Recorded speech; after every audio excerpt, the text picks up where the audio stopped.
Hey, bonjour à tous et bienvenue sur cette toute petite vidéo assez rapide, faite complètement en impro.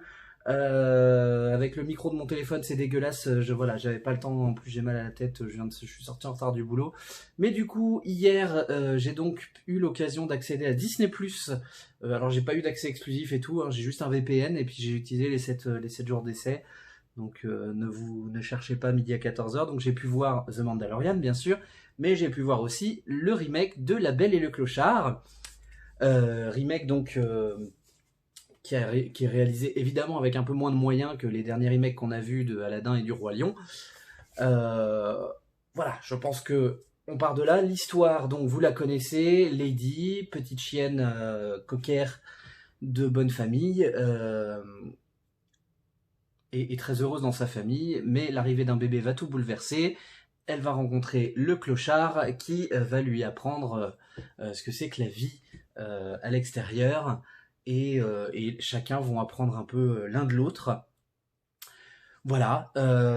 Alors, très clairement, on n'est pas sur un Dumbo ou sur un Peter Elliott le dragon, on est donc sur un aspect plutôt ce que les gens vont appeler un remake copier-coller. En termes de copier-coller, en termes de similitude, par rapport à l'original, on est plus sur un Aladdin qu'un Roi Lion. Roi Lion étant l'aspect très copier-coller le plus proche possible. J'ai un truc qui me gêne sur le nez, désolé. Le plus copier-coller possible, ça va être le Roi Lion, et du coup, on va avoir Aladdin à côté qui, lui, avait pris quelques petites libertés assez légères quand même, mais un petit peu par rapport à l'original. Là, on est à peu près dans la même chose. Dans la même chose, il y a certains événements qui se passent à différents moments du film, certains personnages qui sont moins présents, d'autres qui sont plus approfondis. Voilà. Globalement, mon avis sur ce film, j'étais agréablement surpris. Je m'attendais vraiment à un truc au rabais. Les bandes annonces m'avaient pas trop convaincu visuellement. Il y a quelques petits soucis évidemment au niveau visuel, où notamment avec Lady, déjà ça se voit sur l'affiche, où déjà ils ont changé les yeux des chiens, ça se voit à mort. Mais déjà rien que sur Lady, je trouve que son par moment, la manière dont elle parle et la manière dont elle bouge en image de synthèse, c'est un poil raté. Mais globalement, visuellement, les animaux, quand ils sont en image de synthèse ou quand ils sont faits en quand leurs bouches sont faites en image de synthèse, ça passe. Ça, franchement, c'est bien mieux que ce à quoi je m'attendais. En termes de scénario, en fait, je l'aime à peu près autant que l'ancien, puisque c'est très similaire. J'ai trouvé plus intéressant, par contre, le traitement des personnages humains. Dans le film de base, on était vraiment placé du point de vue de Lady, enfin du point de vue des chiens en général, donc les humains étaient un peu impersonnels, ils avaient un aspect, on les voyait, mais c'était un peu léger. Le bébé, on le voyait même pas. On savait qu'il était là parce qu'il y avait un landau, mais on le voyait pas. Et les humains, on les voyait généralement de trois quarts d'eau. Il y avait toujours un truc comme si les humains étaient un peu désincarnés. Dans le premier, le seul qui était pas dans ce cas-là, c'était la tante Sarah, qui était présentée un peu comme une sorte d'antagoniste dans le premier. Ici, la tante Sarah, elle est beaucoup plus anecdotique. Elle est là, évidemment, mais elle ne sert que de péripéties, et finalement, elle va pas jusqu'à la fin du film comme c'est le cas dans l'original. Au niveau au rayon des différences, il y a quelques scènes, notamment qui ont été très modifiées, où du coup, sur le coup, je me suis dit, bon, je vais regarder quand même la fin du film parce que ça me faisait chier. Notamment la scène où on entend, alors elle s'appelle Darling, la femme, Darling chanter à son bébé. Et en fait, Lady vient la voir. Dans le film d'origine, Lady se voit présenter au bébé, du coup, et donc intégrer totalement la famille. Et à ce moment-là, du coup, ça donne tort au clochard qui précédemment lui avait dit, quand le bébé arrive, le chien se barre. Voilà. Cette scène donnait tort au clochard et faisait que Lady restait un membre à part entière de la famille. Et du coup, c'était la tante Sarah qui était l'élément déclencheur de je me casse, enfin, ou du moins je me retrouve dehors à vagabonder avec le clochard. Ici, justement, c'est l'inverse. Elle approche de la chambre et je sais plus, elle commence à aboyer en fait, il me semble, elle aboie, elle aboie un petit peu parce qu'elle comprend pas la situation. Et du coup, Jim la fout dehors, lui claque la porte au nez.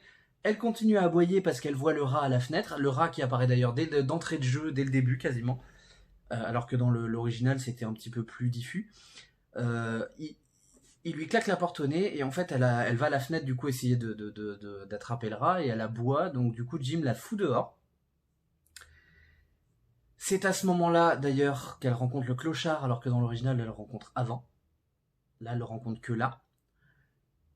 Et en fait, non elle l'a rencontré avant, je raconte des bêtises. Oh j'ai un trou de mémoire. Elle le rencontre avant ou après? C'est l'original en fait qui me perturbe. Il me semble que elle se fait mettre dehors.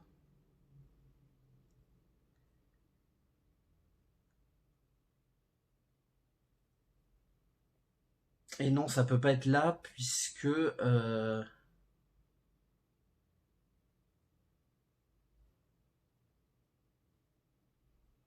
ah, j'ai un doute. Enfin bref. En gros, non, c'est pas en tout cas, c'est pas l'élément déclencheur qui fait qu'elle se retrouve. Mais en gros, il la sort pour qu'elle arrête de crier, d'aboyer. Après, il me semble qu'à ce moment-là, elle recroise le clochard, mais enfin, je sais plus. Bref, vous verrez le film. Hein, vous ferez vous verrez ça. La scène des chats a été profondément modifiée. Ce n'est plus du tout la chanson d'origine. Il y a une chanson, mais elle est beaucoup plus jazzy, beaucoup plus punchy. La scène est vachement mieux du coup parce qu'elle est moins lente. Cette scène me paraissait durer une éternité à l'époque. Et finalement, ça n'est pas le cas là. Ce ne sont plus des siamois non plus. J'imagine que si ça passait à l'époque, aujourd'hui, effectivement, ça serait taxé de raciste. À raison, parce que vraiment, l'original, c'est un foutage de gueule des Asiatiques et ça passe plus du tout en 2019. Le changement qui a été fait est très bien foutu. Les nouveaux chats sont tout aussi bien que les autres. Ils ont l'air tout aussi sournois. La chanson est beaucoup mieux. Et du coup, le déclencheur, c'est toujours la tante Sarah qui va lui foutre une muselière. À la différence que là, dans l'original, le vendeur de l'animalerie en a rien à foutre, il lui fout la muselière, elle se casse là. Là, le vendeur en animalerie, il a pas envie de lui mettre la muselière, il essaie justement de lui donner un jouet ou un truc comme ça. Il veut pas lui mettre la muselière. Il finit par lui mettre, Lady se casse, elle tombe sur le clochard. Non, elle tombe dans une ruelle sur un chien errant qui veut se défendre son truc. Le clochard l'aide à s'en débarrasser de manière... Enfin, vous verrez. Et alors là, il y a une scène qui est supprimée, c'est toute la scène du castor qui l'aidait dans l'original à retirer sa muselière, et ça a été remplacé par une scène, pareil, avec un castor mais sur une statue en bronze. Et en fait, elle coince sa muselière dans les dents du castor en bronze. Et du coup, il y a le clochard qui essaie avec les dents de défaire le nœud derrière, donc ils finissent par y arriver, et là il y a la scène qu'on voit dans la bande-annonce sur le bateau, qui est d'ailleurs présentée comme une scène d'action alors que pas du tout. Donc la scène sur le bateau, ils font une petite balade, etc. À partir de là, toute la partie avec Bella Notte que vous voyez sur l'image, d'ailleurs c'est dégueulasse, ça pète de couleur, bref, ça pète de blanc, c'est moche. Mais bref, toute cette partie-là, elle est quasi identique en tout point. Il y a un petit gag un petit peu marrant qui vient... qui est mis sur ce passage-là. Après, donc, elle se retrouve, au bout d'un moment, elle se retrouve à la fourrière, donc on retrouve la chanson de Peg, la petite Shih Tzu, qui est toujours là. D'ailleurs, j'adore le personnage dans cette version, qui pourtant c'est le même, hein, mais visuellement, je trouve qu'elle fonctionne super bien. Et en fait, elle sort de la fourrière parce que ses maîtres viennent la chercher. Et en fait, ses maîtres, du coup, foutent Sarah dehors. Et toute la séquence avec le rat se passe en présence enfin, en présence, dans la maison du moins, des maîtres de Lady, avec le mec de la fourrière qui, là, est présenté comme un mec obsessionnel qui veut absolument emmener le clochard et tout. Et du coup, en fait, les humains ont une beaucoup plus grande place dans ce film que dans le premier. Du coup, tous les personnages sont un peu plus approfondis. Et je trouve ça plutôt intéressant. Bon, ça rend le film un peu plus bateau hein, par rapport à d'habitude, mais voilà, j'ai trouvé ça plutôt intéressant. Là où j'aurais peut-être une objection à faire, c'est qu'ils ont essayé de mettre de la diversité dans les ethnies. On a notamment le mec de la fourrière qui a l'air d'être un latino, la femme, enfin tante Sarah, et la femme de Jim, donc Darling, euh, qui sont métissées noires, je sais pas si c'est... Enfin non... Si elles sont noires, elles ont la peau quand même assez claire, donc je pense que c'est plutôt un métissage. Sauf que ça se passe dans la Nouvelle-Angleterre dans les années 10, et je ne sais pas trop à l'époque, la réalité historique, je ne suis pas sûr. Il me semble pas qu'à l'époque, il y ait des personnes métissées qui soient dans des hauts... dans la petite bourgeoisie américaine. J'en sais rien, toujours est-il que c'est toujours bienvenu, un couple mixte, ça marche, voilà, ça fonctionne.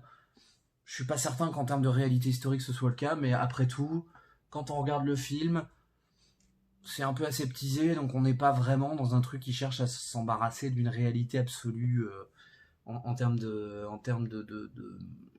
contexte. Voilà. Surtout qu'on ne nous dit même pas que ça se passe en 1910. Il a fallu que j'aille sur Wikipédia pour le voir. Donc voilà.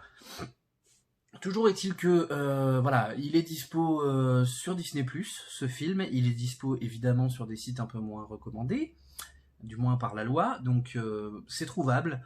Ça vous coûtera pas grand chose. Éventuellement, si vous arrivez à vous abonner à Disney+, pour X ou Y raison, ce sera gratuit. Il est doublé en français, je crois. Il est en VO sous-titré, ça c'est sûr, puisque je l'ai regardé en VO sous-titré. D'ailleurs, je trouve que le casting est très réussi. Ça marche super bien. Tout le monde est... enfin, le casting vocal est vraiment bon. D'ailleurs, ils ont fait en sorte que Lady soit... Là où il y a une grosse différence, par contre, c'est Lady dans la version de 1955. Elle était un peu effacée, toujours très doutant d'elle-même, toujours très précieuse. Là, elle est beaucoup plus sûre d'elle, si on veut. Et d'ailleurs, toute la partie dans la balade, à cause du fait qu'elle se soit faite mise dehors au moment d'aller voir le bébé, elle se met à douter. Est-ce que j'ai vraiment envie de rentrer à la maison? Ça n'est pas présent dans le film de base. Et finalement, quand elle rentre à la maison, il lui présente le bébé. Alors qu'avant, ça avait lieu bien avant toute cette partie-là. C'était bien tante Sarah qui foutait la merde. Donc tout ça, tout ça permet d'avoir un conflit interne chez Lady qui n'était pas tout à fait présent avant. Il n'y a pas de... César n'est pas blessé d'ailleurs aussi. Voilà, il y a plein de petits changements. Je vous invite à aller le voir, à le regarder. C'est pas très long, ça passe bien. C'est franchement... si vous avez aimé le précédent, il n'y a pas de raison que vous aimiez pas celui-là. Si vous n'avez pas aimé le précédent, à mon avis, vous n'aimerez pas celui-là non plus. C'est globalement le même niveau de qualité. Évidemment, comme c'est un peu un copier-coller forcément, mais les petites modifications sont plutôt bienvenues. C'est pas du tout un mauvais remake. Et je pense que si ça a été fait comme ça via Disney+, c'est parce que ça doit être un remake un peu mineur. C'est-à-dire que le film de base a pas un succès monstrueux auprès des fans. Et donc ils se sont dit, bah ça sert à rien qu'on s'emmerde à faire un truc avec un budget monstrueux et puis à le sortir au cinéma avec la distribution et tout. Autant le mettre sur Disney+, ça fait un produit d'appel sur la plateforme. Bon, le fait qu'il y ait The Mandalorian à côté, clairement, le produit d'appel, c'est Mandalorian, hein, c'est pas la Belle et le Clochard, mais voilà, j'espère qu'on va garder ce niveau de qualité sur les films qui seront sur Disney+. Je pense que c'est là-dessus qu'on verra les remakes de films un peu moins populaires. Je pense notamment s'il doit y avoir des remakes de Robin des Bois par exemple ou alors Robin des Bois ça serait bizarre parce que comme c'est des animaux anthropomorphiques ça va être chelou. On verra bien. Peut-être qu'il y en aura un, peut-être qu'il n'y en aura pas, je sais pas, mais s'il doit y avoir des remakes de films un peu plus anciens et un peu moins populaires, je pense que c'est là-dessus qu'on les verra sur Disney+. Ils vont, je pense, garder la sortie cinéma des remakes pour les gros remakes notamment des films des années 90, à savoir Mulan, Lilo et Stitch, Siphon, Hercule, et les très très populaires anciens qui sont, je crois que Blanche-Neige est prévue. Je crois qu'il y a Blanche-Neige qui est prévue, et peut-être Pocahontas, mais tiens, si, Pocahontas pourrait être effectivement, je sais pas s'ils vont faire un remake de Pocahontas, mais ça m'étonnerait pas qu'ils finissent sur Disney+. Ça fait partie effectivement de ces films des années 90 un peu moins populaires, qui du coup auraient une place, leur éviterait de dépenser un max de blé pour faire un remake en grande pompe, et leur permettrait de le mettre sur... Après, je ne sais pas comment ça fonctionne. Est-ce que le budget d'un film en SVOD est le même que sur un blockbuster sorti au cinéma? Je suis pas convaincu. On verra. On verra. Quand je vois par exemple les 12 millions de dollars pour l'épisode de Mandalorian, je me dis bon, le production design de la série est vraiment bien foutu, donc je pense qu'il y a moyen qu'on arrive à avoir des très bons films. Voilà, ce qui fait que ça va multiplier les productions, puisque va y avoir évidemment les productions cinéma et les productions Disney+. Donc, va y avoir du Disney dans les années à venir, donc si vous aimez pas Disney, accrochez-vous, parce que va y en avoir.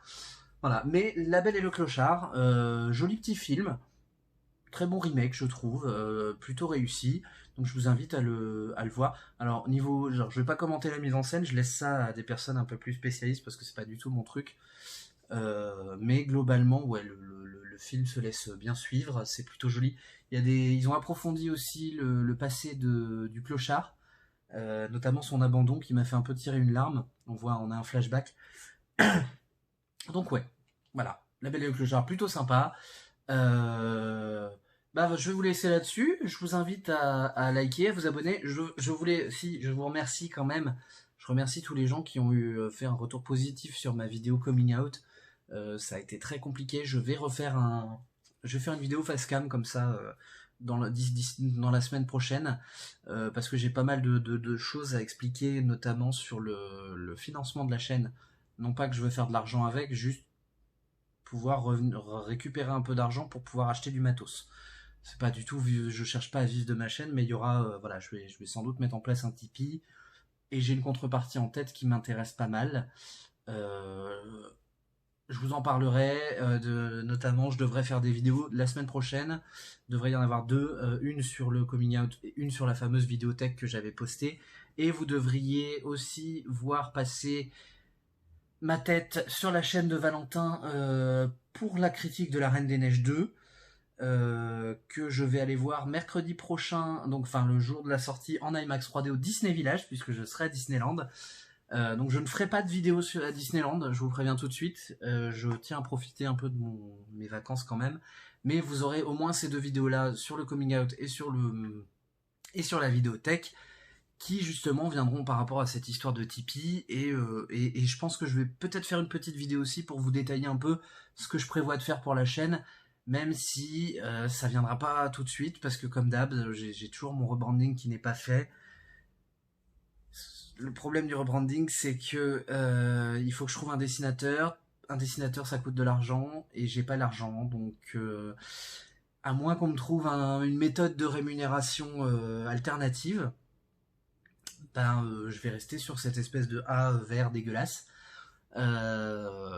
Ou alors, oui, il y a le fameux Tipeee, je vais mettre de l'argent de côté petit à petit, puis quand j'aurai ce qu'il faut, voilà. Ou après, j'ai un ami qui dessine pour New Titeuf, donc peut-être qu'il voudra, mais comme il a besoin aussi de manger sa croûte, ça me gêne un peu de profiter de mes relations pour avoir des choses gratos, ça ne se fait pas. Et d'ailleurs, payez vos graphistes, payez vos dessinateurs, payez vos musiciens et vos monteurs, c'est important. Hein, c'est pas parce que c'est une passion, ça ne fait pas manger à la fin du mois, donc payez les gens. Bref, je vous laisse là-dessus, je vous invite à aller voir mes autres vidéos, notamment la vidéo coming out qui m'a demandé masse de boulot, qui a été très compliquée, qui m'a généré beaucoup de fatigue, parce que je l'ai faite en parallèle de mon travail avec des déplacements et tout, donc allez la voir, n'hésitez pas à y mettre d'ailleurs des pouces bleus, parce que je me suis pris des pouces vers le bas par des homophobes, je me suis pris des insultes que vous ne voyez pas parce que Bodyguard censure. Voilà. N'oubliez pas de vous abonner, n'oubliez pas de liker, de commenter, d'aller regarder La Belle et le Clochard qui est très sympa. Et je vous dis à la semaine prochaine. Tchuss!